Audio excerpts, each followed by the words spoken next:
साथियों नमस्कार। आज हम नगर के इलाके में हैं और नगर के इलाके में ये हमारा तीसरा संवाद। तीसरे संवाद में सीधे आपकी स्क्रीन पर है नगर विधायक वाजिब अली। राजनीतिक आरोप प्रत्यारोप अपनी जगह हैं, लेकिन एक बेहद सुलझे हुए और सहज सुलभ इंसान है। मेरा ये इनसे दूसरी बार मिलना हुआ है, बिना किसी औपचारिकता के, बिना किसी रास्ते की रुकावट के आप सहज में इनसे मिल सकते हैं और ये किसी जनप्रतिनिधि की प्राथमिक विशेषताओं में होना चाहिए, लेकिन कई लोगों के अंदर ये चीजें दिखाई नहीं देती हैं। इस संवाद को हम आगे बढ़ाएंगे। आप भी कुछ सवाल पूछ करके इस चर्चा को रोचक बनाने में हमारी मदद करेंगे। वाजिब भाई, पहले एक बार थोड़ा दर्शकों के साथ आप रूबरू हो लें। बहुत धन्यवाद राजीव जी। संवाद फॉर यू के देखने वालों सभी को मेरा नमस्कार। धन्यवाद राजीव जी कि आपके द्वारा मुझे बहुत सारे लाखों लोगों से जुड़ने का अवसर प्राप्त हुआ और यही एक जनसेवक या समाज सेवी की प्राथमिकता होती है कि वो ज़्यादा से ज़्यादा अपने विचार लोगों तक पहुंचाए और जो उसकी उपलब्धियां हैं वो जनता तक पहुंचे। धन्यवाद।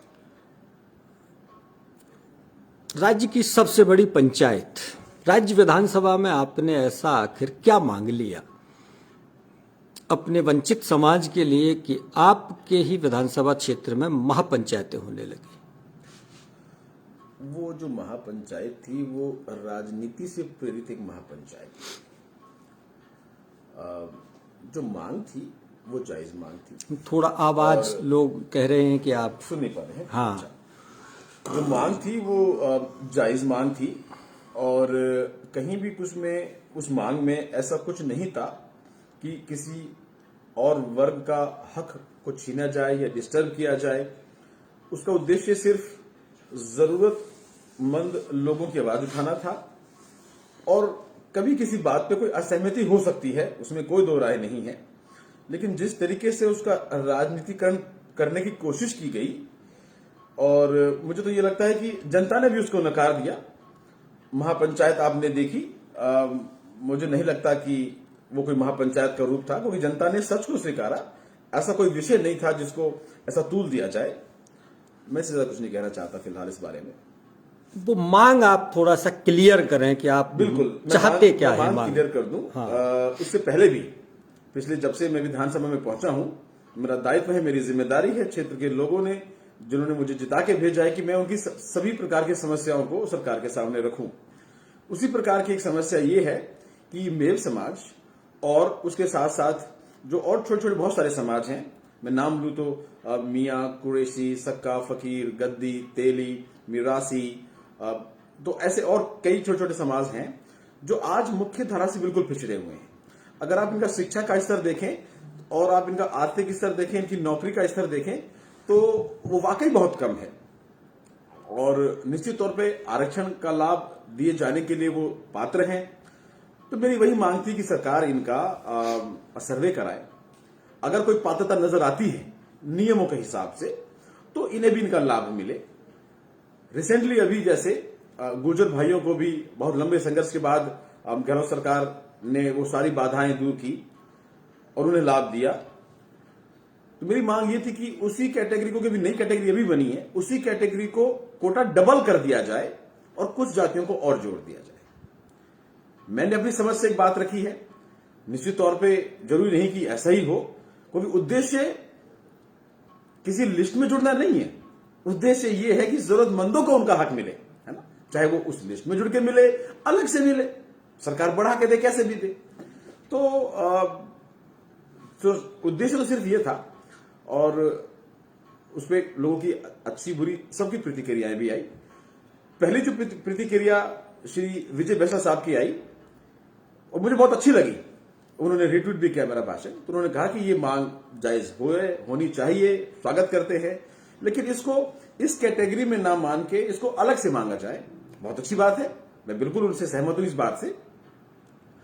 तो ये एक मांग है, मांग का तरीका है और उन्होंने अपनी राय व्यक्त कर दी, तो वहां तक तो बात बिल्कुल ठीक है। लेकिन जिस तरह के यहां से कुछ छोटे मोटे स्थानीय नेताओं ने इसको राजनीतिकरण करने की कोशिश की है ना, वो कहीं ना कहीं उसकी जरूरत नहीं थी। लेकिन बात क्या है कि नगर के अंदर जो विपक्ष के जो नेता हैं उनके पास मुद्दों की कोई बात बची नहीं है, तो वो ढूंढते रहे थे कि कहां से कोई बात निकाली जाए।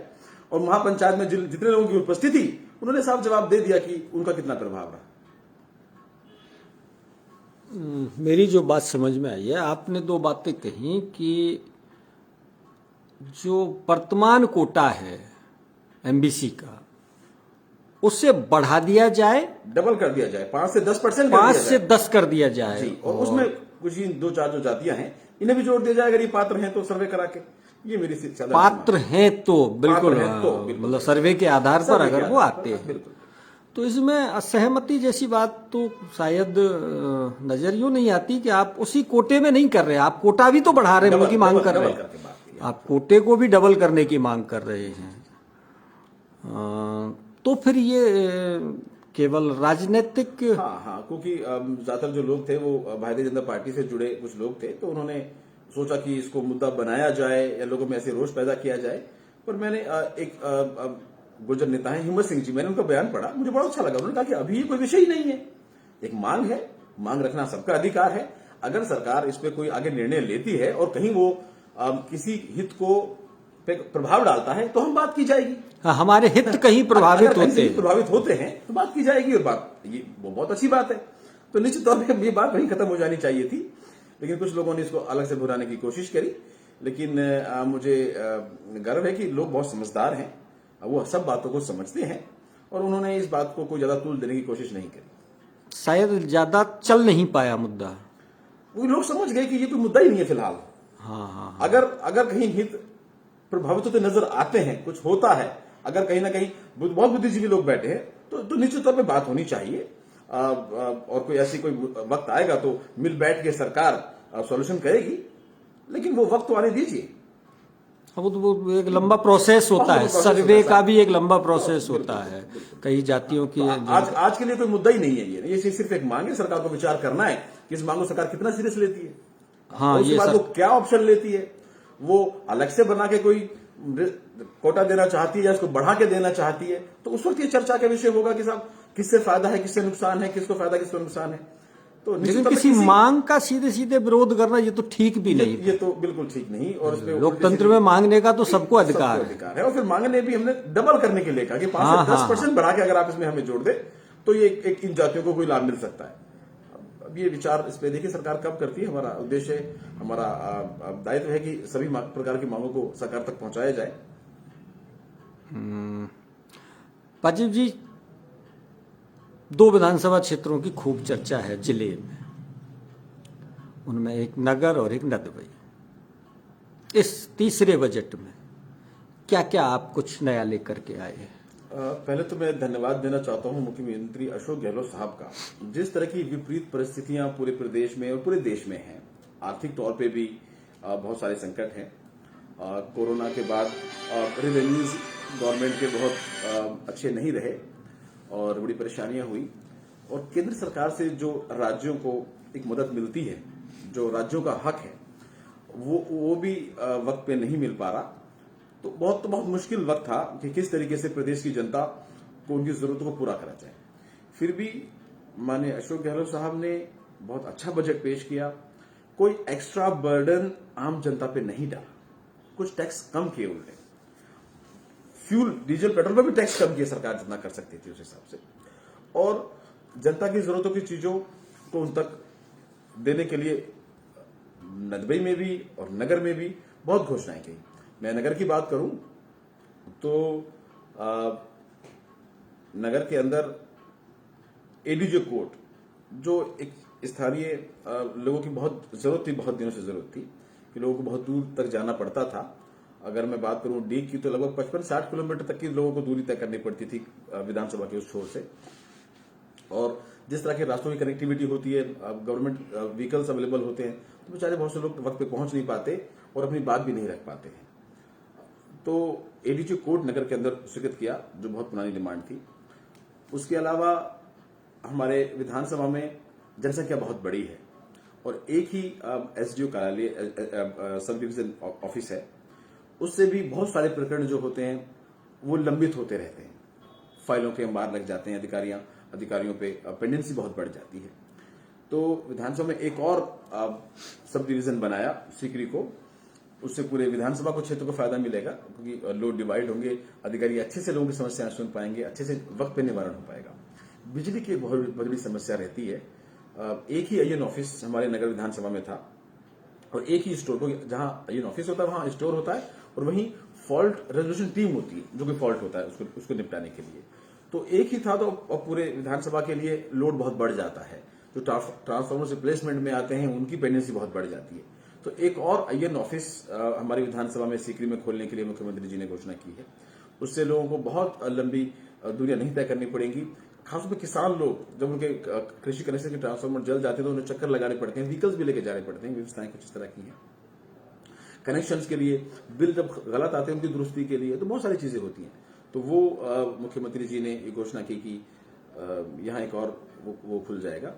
इस तरीके की रोड्स बहुत, जो हमारा नगर से और नदबई का रोड है, अब बात हमारी दोनों विधानसभा की हो रही है। मैं बीच में आपको थोड़ा टोकूं, हमारे एक दर्शक हैं सचिन गुर्जर, और ये नदबई विधानसभा के रहने वाले हैं जैसा बता रहे हैं, और वो आपसे मिलना चाहते हैं। बिल्कुल, मुझसे कभी भी मिलने आ सकते हैं। मैं लगातार 7 दिन से यहीं पर हूँ, विधानसभा दौरे पर रहता हूँ। मैं कल भी यहीं रहूंगा, तो कभी भी आके मुझसे मिल सकते हैं। मुझे कोई अपॉइंटमेंट की जरूरत नहीं होती। हाँ। मैं रात को 12 बजे तक लोगों से मिलता हूँ, तो भी निश्चित तौर पर सचिन जी आपका स्वागत है, कभी भी आप आए। तो बात चली थी नगर, हाँ। नदबई के हैं भाई भी। कभी अगर ये पहले नगर आए होंगे तो बहुत परेशानी से आए होंगे। लगभग 10-15 साल से ये रोड की हालत इतनी खराब थी कि वाकई में बहुत दुश्वार हो जाता था। मुख्यमंत्री जी का धन्यवाद देता हूँ जिन्होंने इस बजट में इसके अलावा एक और जो हमारी सड़क थी पानहोरी से जन्नतपुर होते हुए, वो भी नदबई तक जाएगी। तो जो बहुत पुरानी लंबे वक्त से जो सड़कें जो खराब थी उनको हमें दिया है। तो कहीं ना कहीं मुख्यमंत्री जी ने सब वर्गों का ख्याल रखा है। और एक जन्नतपुर जो एक हमारा विधानसभा का कोना है, वहां सन 80 की एक पीएससी बनी हुई थी और लगभग 40 साल हो गए, और वहां बहुत बड़ा क्षेत्र उस कस्बे के साथ लगता है। तो उस पीएससी को सीएससी में क्रमोन्नत कर दिया गया है।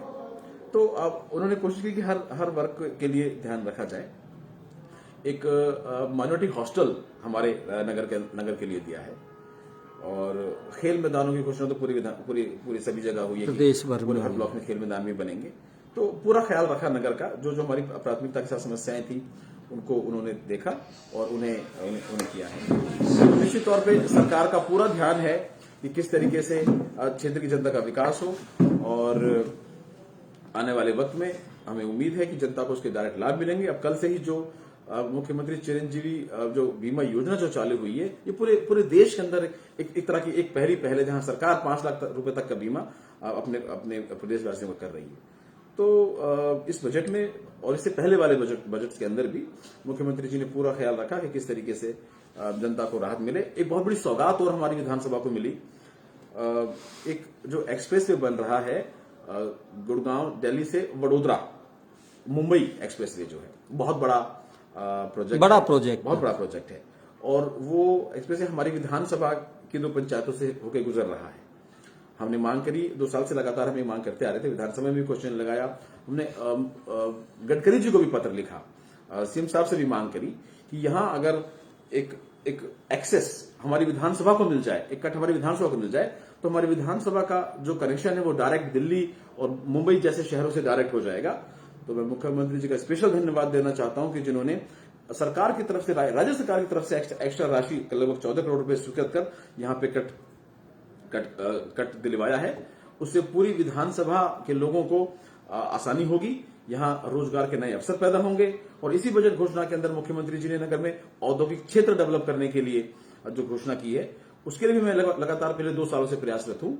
और जहां ये एक्सप्रेस वे गुजर रहा है उसी के पास लगभग सरकारी भूमि है 108 हेक्टेयर के आसपास। तो वहां औद्योगिक क्षेत्र विकसित हो, ऐसा मेरा प्रयास है। घोषणा भी हो चुकी है। इससे जनता को रोजगार के अवसर पैदा होंगे, हम आसानी से बड़े बड़े शहरों तक जा सकेंगे, हमारे किसान अपनी सब्जियां वहां तक पहुंचा सकेंगे। तो निश्चित तौर पर पूरी विधानसभा को इसका लाभ मिलेगा। लवेश मित्तल हैं नगर से, काफ़ी एक्टिव रहते हैं। उनका एक सवाल है, आपने विकास के कई काम किए हैं, उनके लिए धन्यवाद, लेकिन वो एक बात कहने की कोशिश कर रहे हैं कि कई अधिकारी ऐसे हैं जिनके बार बार ट्रांसफ़र हो रहे हैं और घूम घूम करके वो फिर नगर में ही लगाए जा रहे हैं। तो इसमें कहीं कोई गड़बड़ झाला है या क्या है?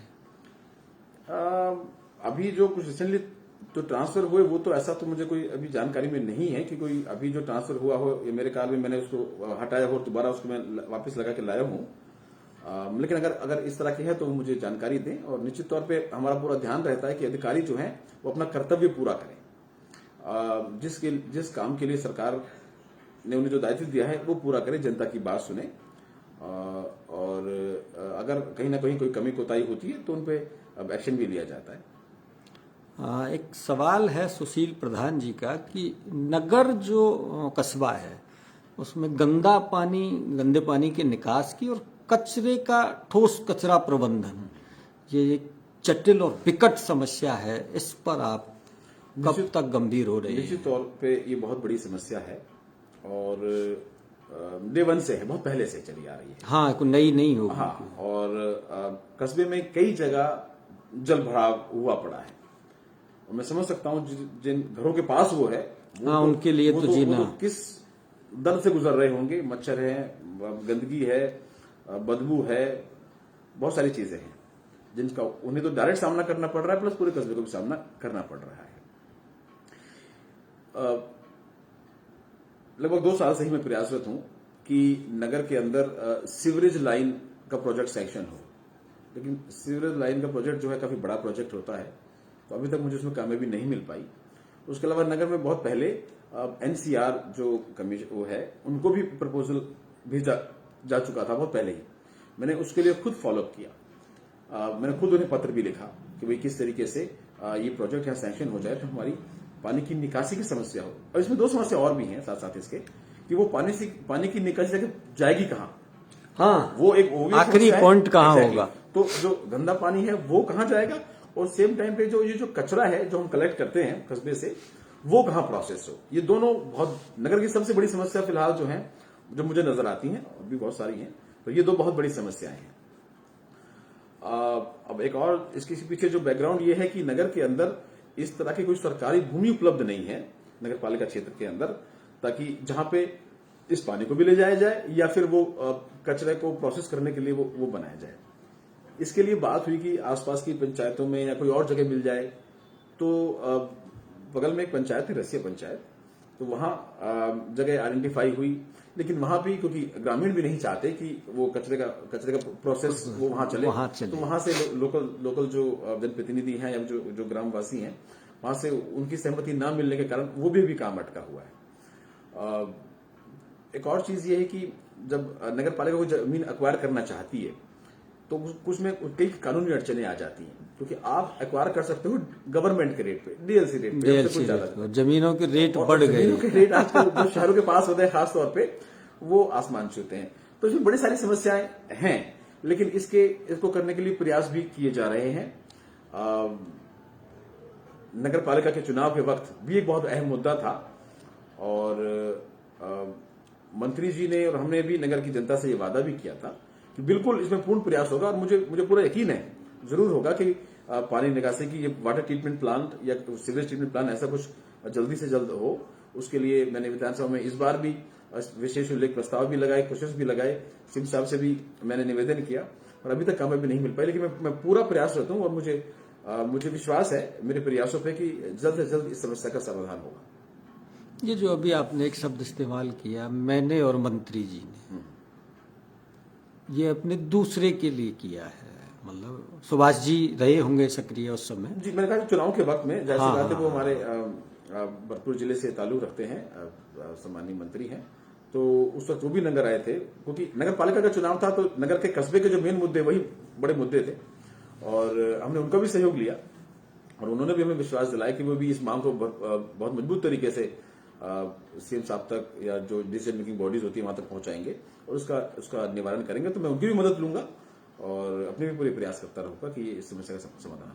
ये शब्द आपके आगे कब तक लगने वाला है, मंत्री जी?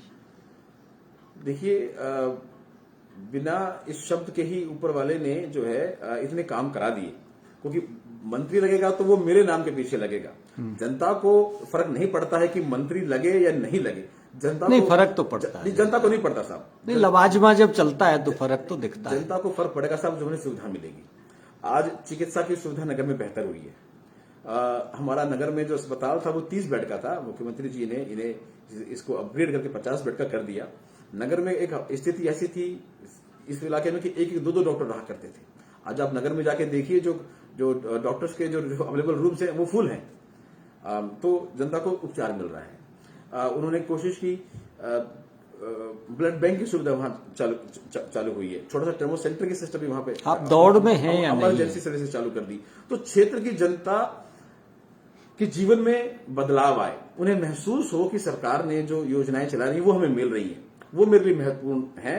और मुझे इस बात से नहीं एक मंत्रिमंडल विस्तार प्रस्तावित है और वो कई कांग्रेसी परिवार के झगड़ों की वजह से वो लंबित चला आ रहा है, लंबे समय से लंबित चला आ रहा है। आप उस दौड़ में हैं या नहीं? क्योंकि भरतपुर को प्रतिनिधित्व तो मिलना है और वो मिलना जैसा लोग कयास लगा रहे हैं, बसपा से कांग्रेस में शामिल हुए दो में से किसी एक को मिलना है।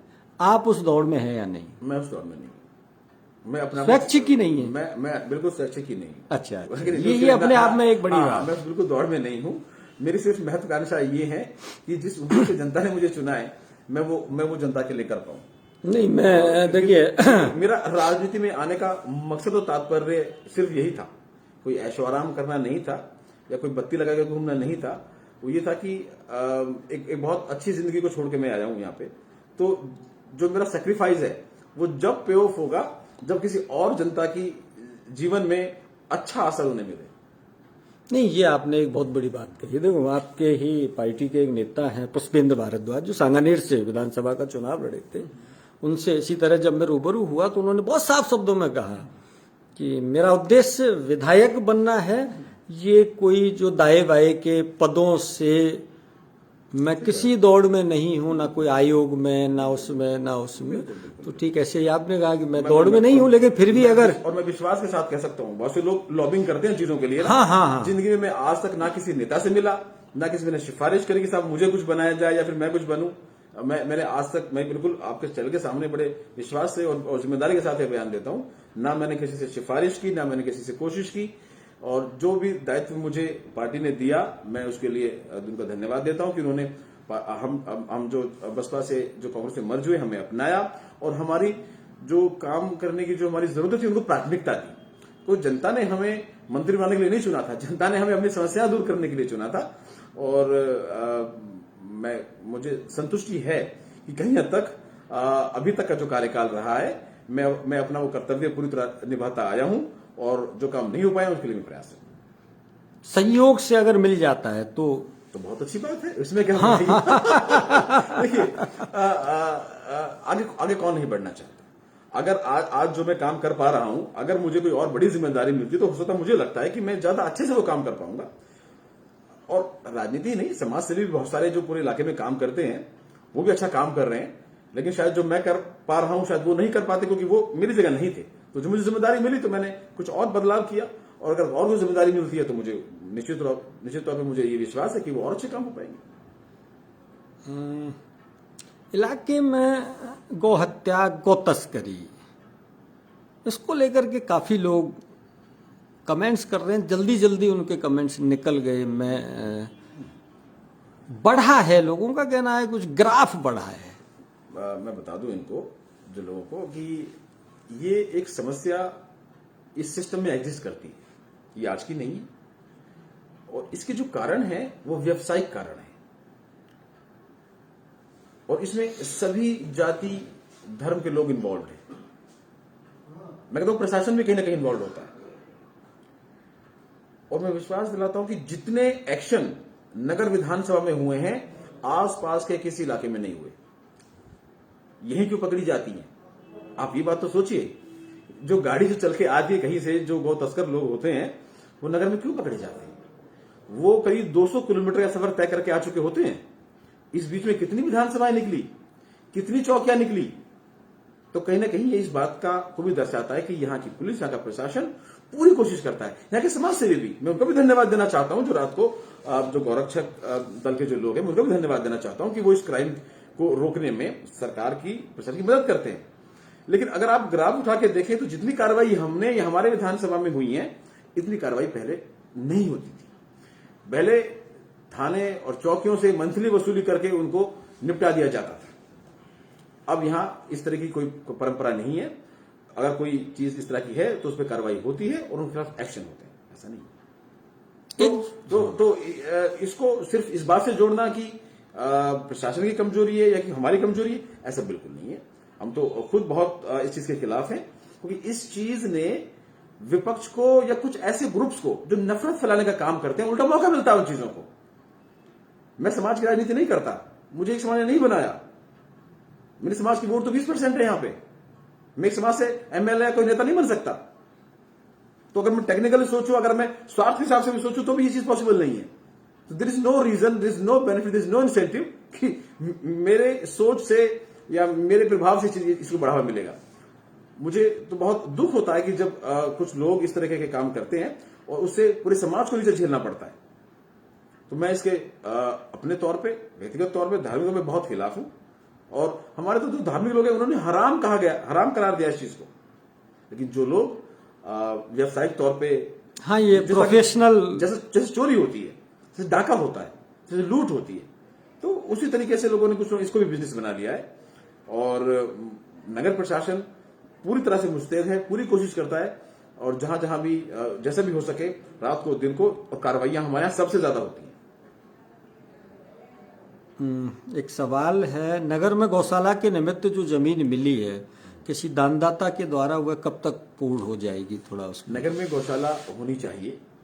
नगर में फिलहाल वैसे विधानसभा में तो कई गौशालाएं हैं, पर अगर नगर कस्बे के आसपास की बात करें तो यहाँ सिर्फ पास में सिर्फ 2 गौशालाएं हैं अभी। एक तो शिवल मंदिर पे और एक जयश्री के अंदर। और जिस तरह के कुछ आवारा पशु टोटल जिस तरह का एक इलाके में जो डिमांड है वो बहुत ज्यादा है। मेरी पहली विधानसभा के अंदर कुछ मैंने इसकी बात की डिमांड की थी कि साहब सरकार किसी तरीके से नगर में गौशाला स्थापित करे, क्योंकि जिस तरीके से जो कार्रवाई होती है, ये जो गौवंश और ये जो आवारा वंश जो पकड़ा जाता है, उसको मुक्त किया जाता है, तो वो कहाँ रखा जाए उन्हें? तो ये बहुत बड़ी समस्याएं हैं। नगर के अंदर जो हमारे चेयरमैन है नगर पालिका रामवतार मित्तल जी, उनके कुछ प्रयासों से एक दानदाता ने ऑफर किया, लेकिन उस जमीन को ट्रांसफर होने में कुछ ट्रस्ट या अभी कुछ ऐसी कुछ कानूनी अड़चनें थी कि वो अब तक पूरी नहीं हो पाई है।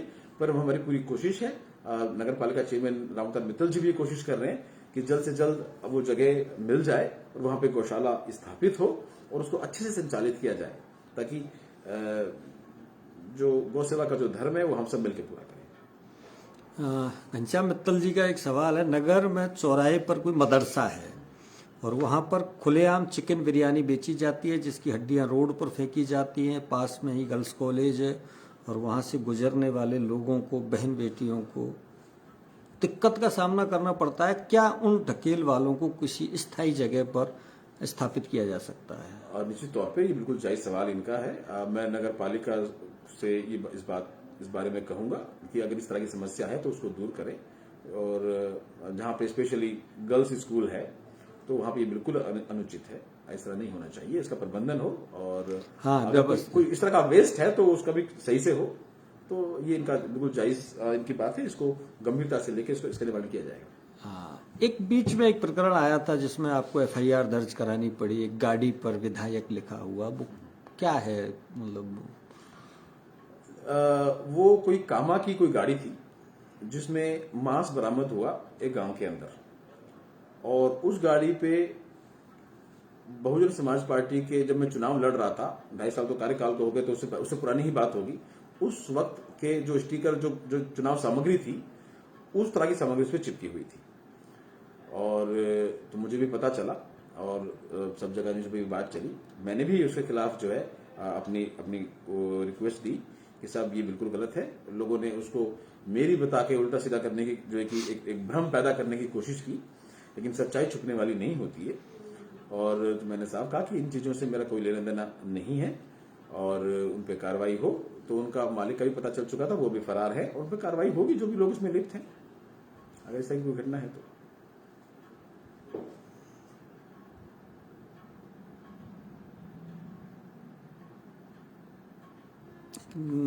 रूपा रेल से जुड़ा हुआ एक सवाल है, वो निकल गया।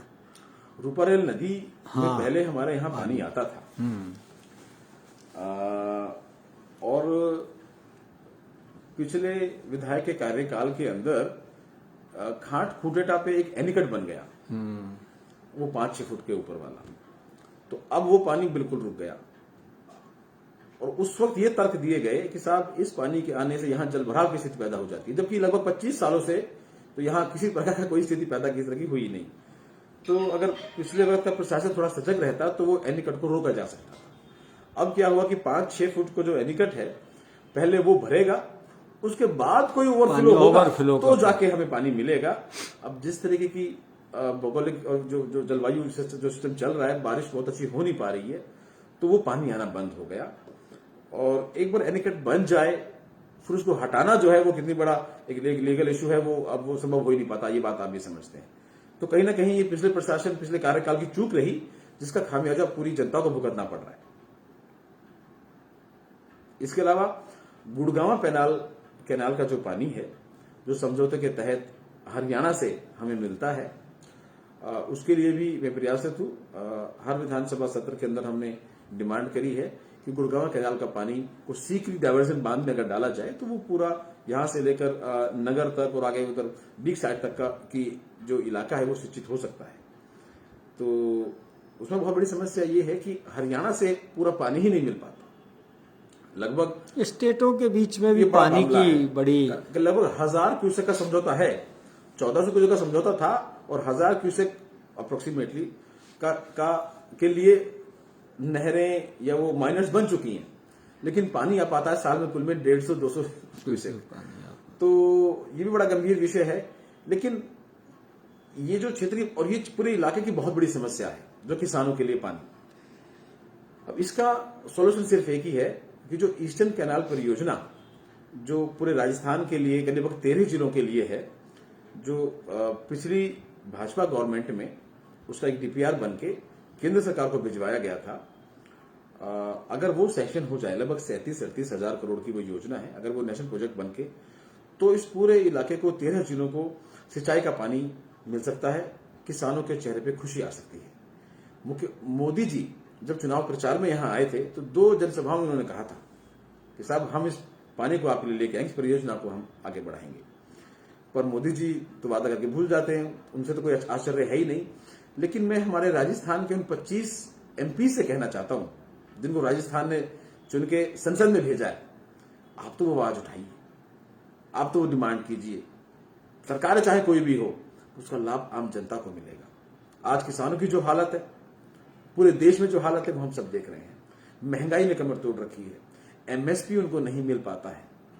और अब जो ये कानून जो केंद्र सरकार लेके आ रही है, तो लगता है कि जैसे जो भारत जो कृषि प्रधान देश है, इसमें सबसे ज्यादा जुल्म भी किसानों पे होता जा रहा है।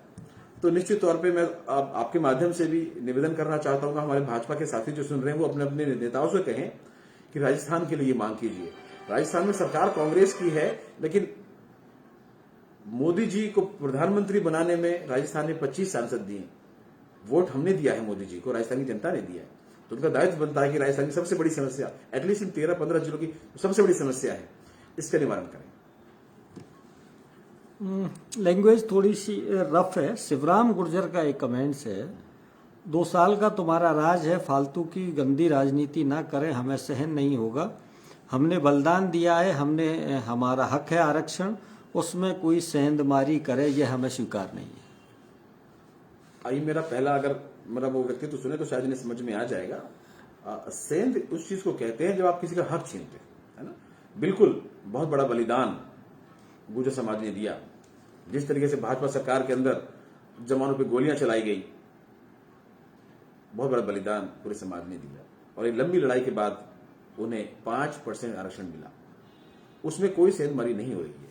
ये आप समझ लें, जान लें, पढ़ लें और बुद्धिजीवियों से पूछ लें, है ना। और मैं आपको एक और बात बता दूं, जब राजस्थान में कांग्रेस की सरकार बनी, जब पहला बजट सत्र चल रहा था तो वो वाजिब अली था जिन्होंने जोगिंदर अवाना साहब के साथ मिलकर वेल के अंदर जाके नारे लगाए कि गुर्जरों को आरक्षण दो। मैंने वो मांग करी थी। कांग्रेस के अंदर और भी नेता बैठे हुए थे, आपके समाज से बैठे हुए थे, कोई नहीं बोला था। तो ऐसा नहीं है, जितना हो पाया हमने भी आपकी बात उठाया, जायज आवाज थी उतनी चाहिए थी। और मुख्यमंत्री अशोक गहलोत साहब ने वो सारी बाधाएं दूर करते हुए आरक्षण दिया।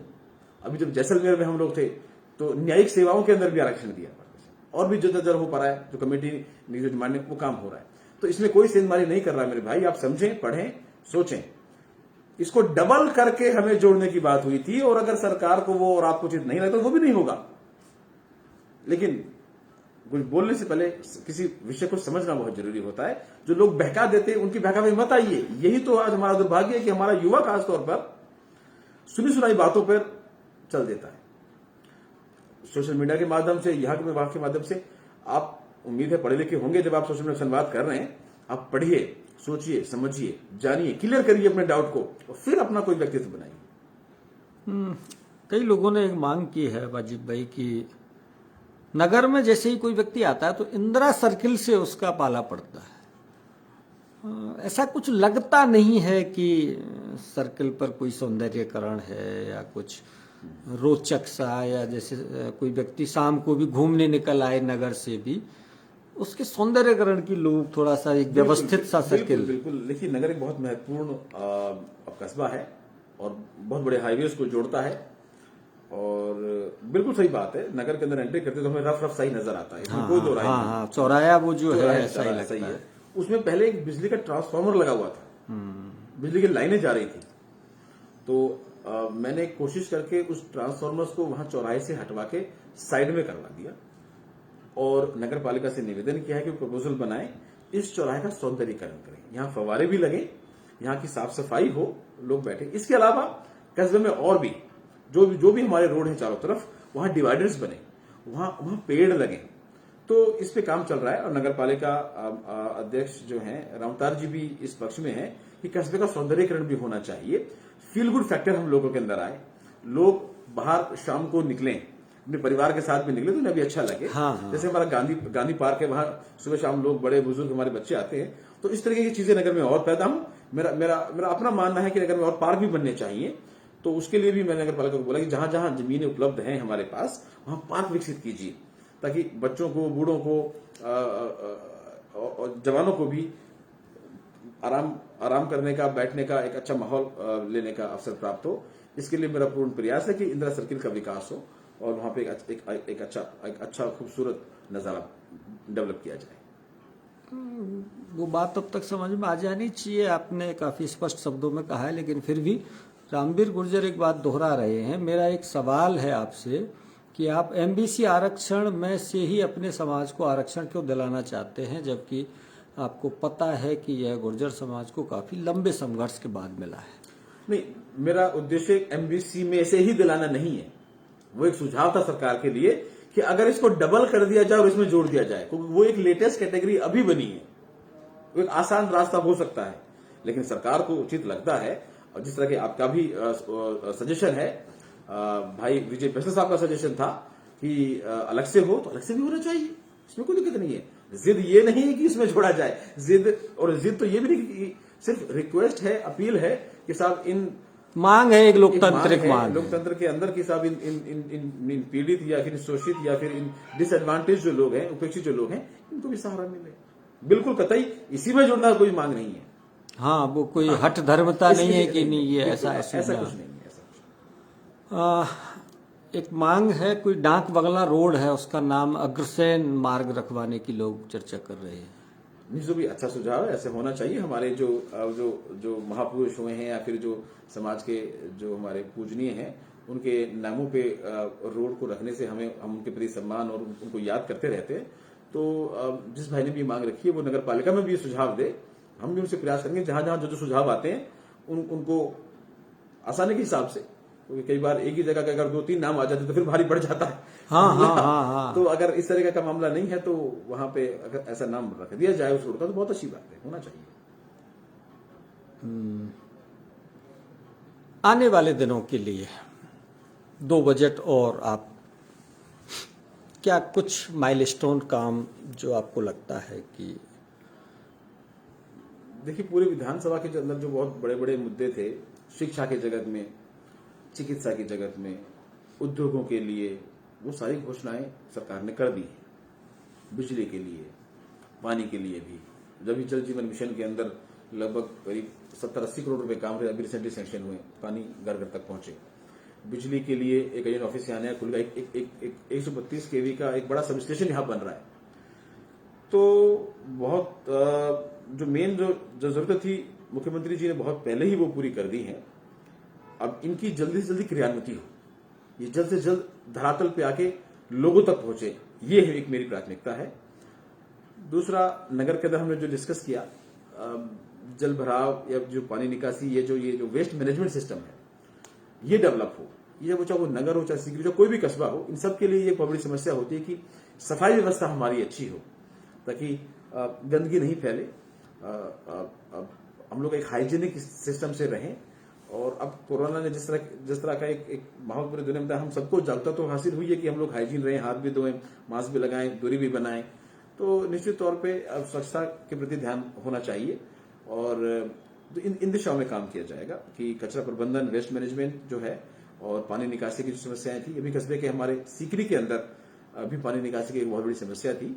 जो एक नहर हमारे कस्बे के बीच से निकलती है, इस पे कुछ दुकानें ऐसी बनी हुई थी जिसकी वजह से भी सफाई नहीं हो पाती थी और वो पूरा जाम हो पड़ा था। तो उसमें भी हमने कस्बेवासी से निवेदन करके वहां से कुछ जो एनक्रोचमेंट था वो हटा है और उसके लिए भी जल्दी जो पानी निकासी की समस्याएं दूर हो रही है।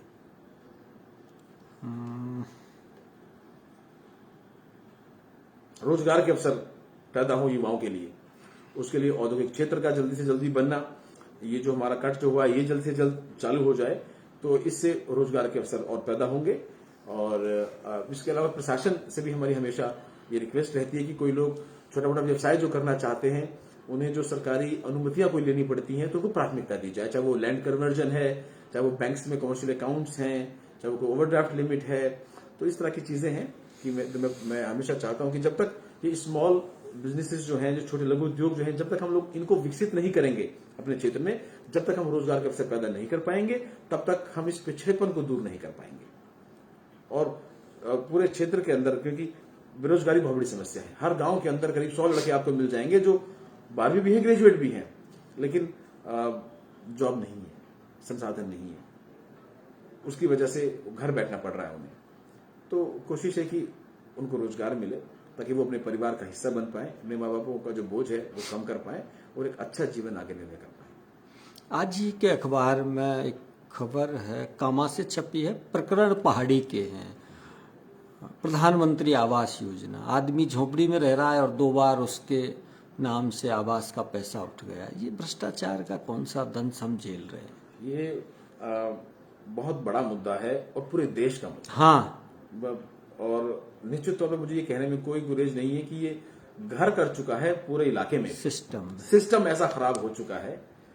ये सुविधा शुल्क और कौन से शुल्क के नाम पे लोगों नहीं, गरीब के सर पर छत नहीं है। गरीबों के साथ ही ज्यादा लुटाई होती है, मैं ये कहूँ, क्योंकि कई बार कोई अमीर लोग हैं या कोई रसूखदार आदमी है, शायद उन्हें जो जागरूक होते हैं उन्हें तो नियमों का भी पता होता है, लेकिन जो एक साधारण व्यक्ति है, कम पढ़ा लिखा है, उसको नियमों का ज्यादा जानकारी नहीं होती और उन्हें परेशान किया जाता है। प्रधानमंत्री आवास योजना एक अच्छी योजना है जिसके तहत जो लोग जिनके घर पे छत नहीं है उन्हें सहायता मिलती है प्रधानमंत्री कोष से, और इस इकोनॉमिक कोष नहीं, मतलब इस योजना के तहत, ताकि वो अपना घर बना सकें। लेकिन कुछ लोग की मिली भगत, उसमें जनप्रतिनिधि भी शामिल होते हैं। मैं साफ तौर पर मैं उनके बगैर हो ही नहीं सकता। वार्ड पंच है, संस्थागत भ्रष्टाचार है, चाहे वो वार्ड पंच है, चाहे वो सरपंच है, चाहे वो ग्राम विकास अधिकारी है, चाहे वो ब्लॉक का डेवलपमेंट ऑफिसर है, तो चाहे वो विधायक भी है। मैं बिल्कुल, अगर वो एक्शन नहीं ले रहे हैं तो उनकी चुप्पी का क्या क्या कारण हो सकता है। निश्चित तौर पे मैं अपने आप को भी जिम्मेदार मानता हूं, अगर हमारे क्षेत्र में ऐसी चीज हो रही है तो उन पर सख्त कार्रवाई हो। लेकिन कई बार सरकारी नियम, ये कायदे कानून ऐसे उलझ जाते हैं कि इन अधिकारियों पे, भ्रष्टाचार पे कार्रवाई नहीं हो पाती। और वही उन्हें बल मिल रहा है। लेकिन मैं धन्यवाद दरअसल मुख्यमंत्री जी का, जिन्होंने पिछले कई सालों से बहुत अच्छा स्टैंड लिया हुआ है जीरो टॉलरेंस के नाम पे, भ्रष्टाचार मुक्त के नाम पे। एसीडी की जो कार्रवाई हम और आप दिन रात देख रहे हैं, हमारे क्षेत्र में हुई, आसपास भी हो रही है, तो कहीं कहीं कोई समझौता नहीं है इस चीज में। बड़े बड़े अधिकारी जो है वो नहीं बच पा रहे हैं। और मैं तो यही कहना चाहता हूं कि जो लोग भी इसमें सहयोग करें। जो अधिकारी आपसे इस तरह की डिमांड करते हैं, अगर आपका केस जायज है तो आप सहयोग करें और छोटे मोटे लाभ के लिए नियमों का उल्लंघन ना करें। जो पात्र नहीं है तो आपको वो काम नहीं करना चाहिए कि आप 10-20 हजार, 5,000, 5-20% जो है खिलाकर उस सरकारी योजना का लाभ लेना चाहिए, क्योंकि आप किसी का हक छीन रहे हो, आप किसी जरूरतमंद का, गरीब का हक छीन रहे हो। खाद्य सुरक्षा के अंदर ऐसे ऐसे नाम है लोगों के जो बहुत रसूखदार हैं और वो खाद्य सुरक्षा का लाभ ले रहे हैं, बहुत से लोग वंचित रह जाते हैं उनके चक्कर में। तो ये आप किसी गरीब, किसी जरूरतमंद का हक छीन रहे हैं, ये पचेगा नहीं आपको भी। तो मैं उनसे भी निवेदन है कि मैं अपील करना चाहता हूं आपके माध्यम से, जो लोग सक्षम हैं वो कोई इस तरह की सरकारी योजनाओं का लाभ मत लें, नहीं लें अपना, और इनको उनके लिए छोड़ें जिन लोगों के लिए योजना बनाई गई है, तभी इनका उद्देश्य पूरा हो पाता है। हकदार को उसका हक मिलता रहता तो देश की तस्वीर कुछ और होती। बिल्कुल। क्योंकि कभी प्रधानमंत्री, कभी इंदिरा आवास, ये शुरू से ही आवास योजनाएं चली आ रही हैं और फिर भी छत विहीन लोग आज भी हैं। आज भी जो मैं नगर की ही बात करूं तो वहां पे भी अभी कुछ ऐसे परिवार हैं, गाड़िया लोहार, कुछ नट, कुछ ऐसे लोग हैं जिनके पास रहने के लिए छत नहीं है, जो कोई जमीन नहीं है। नगर पालिका उनके लिए इंतजाम कर रही है अपनी भूमि में से। उनके लिए मैंने भी उनको निवेदन किया है नगर पालिका को, जल्द से जल्द उनकी जो फॉर्मेलिटीज हैं वो पूरी करके उन्हें आवास दिए जाएं, और जो भी कोई योजना इंदिरा आवास या प्रधानमंत्री योजना के तहत उन्हें कोई घर मिले तो वो घर उन्हें दिए जाए। तो सरकार की प्राथमिकताएं हैं कि ये चीजें मिलें, लेकिन कहीं ना कहीं कोऑर्डिनेशन सही नहीं हो पाता है, मुझे ऐसा लगता है। समन्वय का अभाव रहता है। चाहे वो प्रशासन है, शायद कहीं ना कहीं उसकी चूक हो जाती है, और कहीं लोग भी कम जागरूक होते हैं, इस वजह से वो क्रियान्वित नहीं हो पाती है। लेकिन मेरी तो पूरी कोशिश रहती है कि इन चीजों को मैं मॉनिटर करूं और उनका लाभ उन्हें मिले।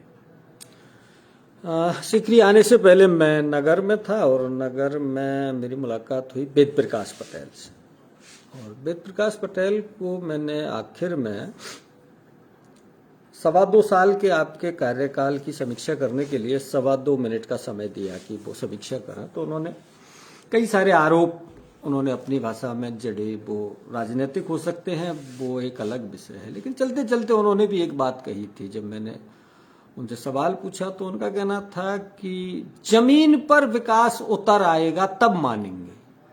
तो इसमें एक चीज छुपी हुई है कि घोषणाएं तो बहुत हुई हैं, इसको तो शायद वो अप्रत्यक्ष रूप से वो भी स्वीकार कर रहे हैं, कहना चाहते थे। आपको क्या लगता है कि देखिए, नगर नदबई रोड बन रहा है, सामने है, अस्पताल के अंदर बेड बढ़ चुके हैं, अस्पतालों के अंदर जो डॉक्टर्स पहले हुआ करते उससे डबल ट्रिपल डॉक्टर्स आज बैठे हैं। उन्होंने एक बात, मैं बीच में थोड़ा आपको रोक रहा हूँ, गायनी की कोई सुविधा, गायनी महिलाओं की गायनेकोलॉजिस्ट जो है उनकी पोस्ट यहाँ पर है, और बड़ा मुश्किल होता है कि डॉक्टर्स की कमी होने के कारण कई बार जो है वो पोस्ट खाली रह जाती है। कुछ दिन पहले भी हमने कोशिश करके एक गायनेकोलॉजिस्ट को यहाँ पोस्टिंग कराई उनकी, लेकिन किसी निजी कारण की वजह से निकल जाते हैं वो छोटी जगहों पर, रुकना नहीं चाहते, क्योंकि गायनेकोलॉजिस्ट का अगर हम एक राजनीति अलग बात करें तो एक बहुत डिमांडेबल है, और उनके अपने नर्सिंग होम चलाना उनके लिए, वो प्राइवेट सर्विसेज देने में ज्यादा हो जाते हैं। तो सरकार के पास जाहिर सी बात है लिमिटेशन है, और कुछ उनकी अपनी इच्छाएं भी इस तरह की होती हैं। और जिस तरीके से अब से पहले नगर का जो माहौल रहा, तो यहाँ आदमी काम करने नहीं आने चाहते थे, लेकिन फिर भी आज नगर के अंदर देखें तो डॉक्टर्स की कोई कमी नहीं है, डिलीवरीज अच्छी हो रही है, और उन्हें सारी सुविधाएं मिल रही हैं। ट्रॉमा सेंटर हमने अपनी विधानसभा के लिए मंजूर कराया, जिसके लिए पैसा सैंक्शन होकर आ गया है, लेकिन पिछले 1 साल से नगर के अंदर कोई जगह नहीं मिल पाई। देखिए, योजना की घोषणा होना और उनकी क्रियान्विति तक पहुंचना, टाइम भी लगता है और नियत भी होनी चाहिए, दोनों चीजें हैं। कई बार घोषणाएं हो जाती हैं, काम नहीं हो पाता, ये भी सत्य है। तो इस बात पे शक करना उनका भी जायज है, वो दूसरी पार्टी के हैं तो उनका सवाल भी जायज है। लेकिन अगर आप देखें मेजॉरिटी चीजों में तो चीजें सामने हैं। कॉलेज सीकरी के अंदर खुला, आज उसमें एडमिशन हो चुके हैं, बच्चे पढ़ रहे हैं उसके अंदर। बिजली घर स्वीकृत हुआ, उसका काम चालू है, उसकी बाउंड्री हो गई है, वो काम हो रहा है। ट्रॉमा सेंटर है, उसके पैसे सैंक्शन हो गए, पोस्ट सैंक्शन क्रिएट हो चुकी है जगह। मुझे नहीं लगता कि ऐसी भी कोई भी ऐसी जो घोषणा है जो हो नहीं पाएगी। सरकार का भी उद्देश्य यही है, वो आखिरी बजट की घोषणाएं होती हैं जो कई बार लास्ट वाली जो होता अगर है। आप वसुंधरा जी का लास्ट बजट उठा के आप देख लें तो आपको पता चल जाएगा कितनी घोषणाएं हुई और कितनी क्रियान्वित हो पाई। तो उसमें या तो नियत की कमी रहती है और या फिर जो है लोगों को गुमराह करने के लिए खाली सिर्फ जुमले कहे जाते हैं। तो मेरा पूर्ण विश्वास है कि सारी घोषणाएं जो भी हमारी विधानसभा के लिए हुई हैं ये पूर्ण होंगी और जनता को इनका लाभ मिल रहा है और मिलेगा। सीकरी तहसील बनी, तहसील बन चुकी है, लोग यहां लाभ ले रहे हैं, आ चुके हैं। नगर पालिका हमारी सीकरी घोषित हुई, ऑफिसर्स यहां लग गए, नगर पालिका के नाम पे रिकॉर्ड ट्रांसफर हो चुके हैं, जगह ट्रांसफर हो गई, रोड लोगों ने दान कर दी नगर पालिका के लिए। बीच में कोर्ट के किसी कारण उन्हें वापस लिया गया और 1 महीने में दोबारा उसका नोटिफिकेशन जारी हो चुका है। तो काम चल रहा है। ऐसी कोई बात नहीं है कि जो कोई ऐसी कोई योजना वो बताएं जो उन्हें लगता है कि धरातल पर नहीं हो पाएगी, तो हम उनको बताएंगे साहब कि कब हो पाएगी। एक सवाल है, जल्दी में निकल गया है कि नगर में कोई एसएचओ थे जिनका आपने ट्रांसफर कराया क्योंकि वो आपकी बात नहीं मानते थे, गौ तस्करी कराने में आपका सहयोग नहीं करते थे, ऐसा कुछ है मिला जुला, ऐसा मैं उसे ठीक से नहीं पढ़ पाया, ऐसा कुछ घटनाक्रम हुआ है? मेरी जानकारी में तो अभी ऐसा कोई नहीं है। नगर के अंदर जो एसएचओ है लगभग 1 साल से ज्यादा हो गया उन्हें वहां काम करते हुए। और मैं साफ तौर पर बता दूं कि ट्रांसफर पोस्टिंग के अंदर मेरा कोई इंटरेस्ट नहीं होता है। अगर कोई अधिकारी सही काम नहीं करेगा तो निश्चित तौर पे उसे यहां रहने का कोई अधिकार नहीं है। अगर वो जनता के काम नहीं कर रहा है तो उसको जो है अगर अपनी ड्यूटी नहीं कर पाता तो मेरी जिम्मेदारी बनती है कि मैं आला अधिकारियों को उसे अवगत कराऊं और आला अधिकारी जो उचित निर्णय हो जनता के हित में वो ले। एक और सवाल है कि पंचायत समिति परिसर में कोई शहीद स्मारक था जिससे कई साल पहले बीजेपी के कार्यकाल में तोड़ दिया गया, उसको लेकर कई बार लोगों ने संघर्ष किया है लेकिन अभी तक वो बन नहीं पाया है। मुझे इस बात की जानकारी अब से पहले नहीं हुई है। जो सज्जन है मैं इनको निवेदन करता हूं। निखिल बंसल हैं ये कह रहे हैं। ये मुझे इस बात की डिटेल में जानकारी उपलब्ध करा दें। शहीद स्मारक था तो शहीद स्मारक तो रहना चाहिए। हाँ, ये तो एक ऐसी चीज है, अच्छा बनना चाहिए। शहीदों का भी गया है तो शहीदों का हम सम्मान करते हैं। और मैं बता दूं कि हमने तो जो जीतराम गुजर हमारे शहीद हुए उनके लिए अपने जो नगर में जो कॉलेज है उसके लिए उसकी मांग की, उसका नामकरण उस कॉलेज के नाम पे होना चाहिए। मैं विधानसभा में सवाल लगाया तो ऐसा नहीं है, हम शहीदों का सम्मान करते हैं। पूरे देश को करना चाहिए, पूरे क्षेत्र को करना चाहिए। और कोई ऐसी बात जो आप अपने इलाके के लोगों से कहना चाहें? मैं अपने इलाके के लोगों से यही संदेश देना चाहता हूं कि आप विश्वास बना के रखें आपसी भाईचारे पे। राजनीति जो है इसने हमेशा तोड़ने का काम किया है। राजनीतिक उद्देश्यों के लिए लोग तरह तरह की अफवाहें फैलाते हैं, बांटने का काम करते हैं, तोड़ने का काम करते हैं। आप जज करिए, मुझे भी करिए, किसी और को भी करिए, ये आपका हक है, आपको करना चाहिए। हाँ, लेकिन आप उनके काम पे करिए। मेरा धर्म क्या है, मेरी पार्टी कौन सी है, मैंने क्या, जो लोग ये जो बकवास बातें जो लोग लेकर आते हैं ना बीच में, क्योंकि इनसे आप लोगों को लाभ नहीं मिलने वाला नहीं है। हो सकता है इनसे वो इन बातों करके आपकी वोट तो ले ले, लेकिन आपका, आपके बच्चों का, आपके परिवार का जो जीवन है उस पर क्या बदलाव लाएंगे ये आप खुद तय करिए।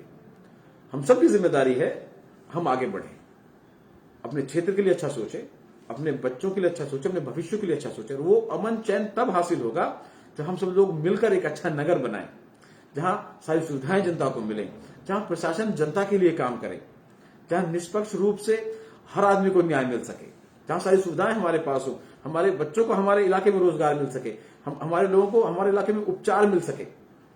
ये हमारा प्रयास होना चाहिए। इसको कैसे करेंगे ये हम सब मिलकर तय करें।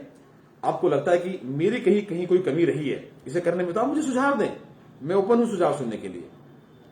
लेकिन हमारे यहां के नेता अगर कोई विकास का काम रुकता है तो खुशी मनाते हैं। नगर पालिका जब कैंसिल हो गई सीकरी की तो बहुत सारे विपक्षी नेताओं को खुशी हुई इस बात की कि देखो साहब कैंसिल हो गई। अरे आपको सोचना चाहिए, नगर पालिका किसी एक आदमी की नहीं है, वो वाजिब अली की नहीं है, वो 20 हजार लोगों की जनता के विकास का सवाल है। और आप सिर्फ इसलिए खुश हो रहे हो क्योंकि वो आपके कार्यकाल में तो हो नहीं पाई, दूसरे वाले कर रहे हैं। तो ये इतनी छोटी सोच नहीं होनी चाहिए। अच्छा काम अगर कोई भी करे उसकी सराहना करनी चाहिए। मैं सराहना करता हूं पिछले कार्यकाल में मुख्यमंत्री वसुंधरा जी का, जिन्होंने ये जो ईस्टर्न कैनाल परियोजना का प्रोजेक्ट बनाया जनता के लिए, धन्यवाद देता हूं उनको इस बात का कि उन्होंने ये सोच तो हुई, ये प्रोजेक्ट तो पहुंचा, अब आगे के प्रयास जारी है। और भी पुराने कार्यकाल में जो काम होते हैं तो मैं किसी भी कहीं पे भी कोई गुरेज नहीं करता उनकी तारीफ करने के लिए, क्योंकि काम हुआ है जनता के लिए, उससे जनता को लाभ मिला है, उसकी तारीफ करनी चाहिए चाहे कोई भी करे। लेकिन सिर्फ आपसी मतभेद के लिए या फिर दूसरी पार्टी का होने के लिए ये जो नेता एक दूसरे में जो कानाफूसी करके जो गलत माहौल पैदा करने की कोशिश करते हैं, वो गलत बात है। मैं आपके साथ साथ एक और बात भी कह देना चाहता हूं अभी यहाँ पे। हमारी पूर्व विधायिका महोदय जो हैं वो पिछले कई दिनों से बड़ी एक्टिव हैं। कोई लोग स्क्रीनशॉट भेजते रहते हैं, मैं तो ज्यादा देखता नहीं, ना ज्यादा रिस्पॉन्ड करता हूं चीजों पे, क्योंकि साहब अतिक्रमण सीकरी में हट रहा है, 72 लोगों का जो है कि परिवार से रोजी रोटी छीन ली।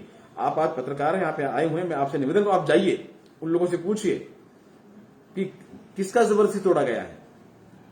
सब लोग खुश हैं, पूरे कस्बे का मामला है। धर्म विशेष के लिए 72 लोग का जिनका अतिक्रमण था, उसमें से वो करीब 10 धर्मों के लोग थे, कोई ऐसा धर्म विशेष के लोग नहीं थे।